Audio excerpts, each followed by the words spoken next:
Mga master, kahapon po ang isang magandang araw para sa mga personnel ng Philippine Navy, including the Philippine Marines, dahil meron po silang saro kahapon para sa PBB 2022 ng kanila pong mga eligible personnel.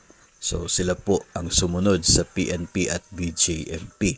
Kahapon rin ay mayroong saro for PBB 2022 ang Mindanao Development Authority at Philippine Racing Commission. Kasabay po sila ng Philippine Navy.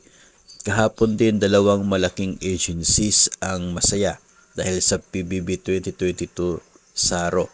Ito po ang DOST, no, Office of the Secretary ng DOST. Lahat po ng mga regional offices nila ay nakatanggap ng allocation release order galing sa DBM kahapon para sa PBB 2022. Ganon din ang Civil Service Commission. Lahat din ng kanila pong mga regional offices kahapon po ay nakatanggap na ng allocation release order galing sa DBM para mapunduhan na ang kanilang hinihintay din na PBB para sa taong 2022.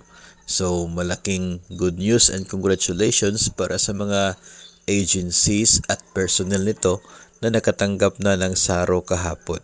Ang mga marami pang agencies na nag-aabang din at naghihintay na sila naman yung maka-experience ng SARO ay hopefully ngayong araw at bukas ay magkakaroon na rin po. Patuloy pa rin po tayo mag-monitor sa SARO releases ng DBM.